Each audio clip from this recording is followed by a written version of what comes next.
আসসালামু আলাইকুম বন্ধুরা, তোমরা সকলে কেমন আছো? আশা করি আল্লাহর রহমতে সকলে ভালোই আছো। আমিও আলহামদুলিল্লাহ ভালো আছি। বন্ধুরা, তোমরা আজকে থাম্বনেল দেখে বুঝতেই পেরেছো আজকে আমি তোমাদের সাথে কি শেয়ার করব। হ্যাঁ বন্ধুরা, আজকে আমি বেলের আইসক্রিম তৈরি করে তোমাদেরকে দেখাবো যে কত সহজে বেলের আইসক্রিম তৈরি করা যায়। তো বেলটাকে ফাটিয়ে আমি একটা বাটিতে উঠে নিয়েছি চামিচের সাহায্যে, আর এবং হাত দিয়ে কষলিয়ে নিতেছি। দেখতেই পাচ্ছ, ভালোভাবে কষলিয়ে তারপরে একটু পানি দিয়ে নিয়েছি। তো বন্ধুরা দেখো কিভাবে আমি এটাকে কষলিয়ে নিচ্ছি। আর এখন এইভাবে কষলাবো আর আঁশটাকে ছাড়িয়ে নেব। আবার একটু পানি দেব আর আঁশটাকে আমি ছাড়িয়ে নেব।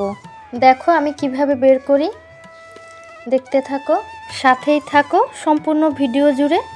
বন্ধুরা, যারা এইভাবে কষলিয়ে আঁশটা বের করতে কষ্ট মনে করবে তারা কিন্তু এভাবে পানি দিয়ে কষলিয়ে তারপর কিন্তু ছাঁকনি দিয়ে সেঁকে নিলেই পারবে।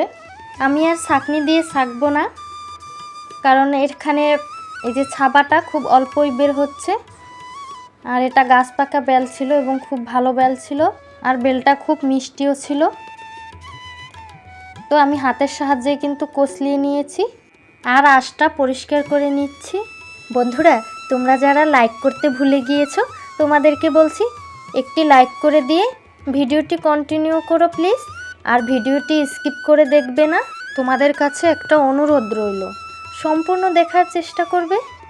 এটা থেকে অত বেশিও আঁশ বের হয়নি, দেখতেই পাচ্ছ খুব অল্পই বের হয়েছে। আমি আর ছাঁকবো না, এখন শুধু এখানে আমি চিনি মিশাবো আর লবণ মিশাবো। আর চিনিটা কিন্তু আমার আগে থেকেই গুঁড়ো করে নেওয়া হয়েছিল। দেখো আমি এখন এই গুঁড়ো করা চিনিটা দিয়ে এখন ভালোভাবে বেলের সাথে মিশিয়ে নেব। যে যেইভাবে মিষ্টি পছন্দ করো সে সেই অনুযায়ী মিষ্টিটা দিয়ে নেবে। আমি কিন্তু কিছুটা লবণও দিয়ে নিয়েছিলাম, এই যে লবণ দিয়ে নিলাম।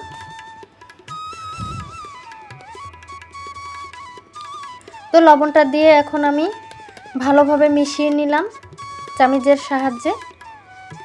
দেখতেই পাচ্ছ কতটুকু ঘন হয়েছে, একবারে বেশিও পাতলা হয়নি আর একবারে বেশি ঘনও হয়নি। এখন আমি আইসক্রিম বক্সে বেলের মিশ্রণটা এখন আমি দিয়ে নেব। একে একে সবগুলো আইসক্রিমের ছাঁচে দিয়ে দেব, আর বাকি যতটুকু থাকবে তা কিন্তু আমরা শরবত হিসেবে এখন খেয়ে নিব। বন্ধু, তোমরা যারা ভাবছো বেলের আইসক্রিম তৈরি করে খাবে তারা এখনই বানিয়ে ফেলো বেলের আইসক্রিম। দেখলে তো কত সহজেই আমি বানিয়ে নিতেছি।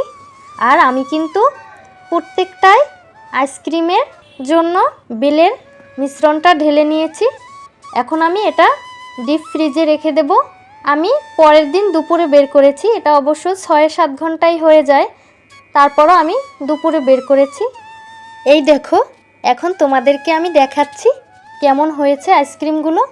দেখো কত সুন্দর হয়েছে বেলের আইসক্রিম, কালারটাও খুব সুন্দর এসেছে।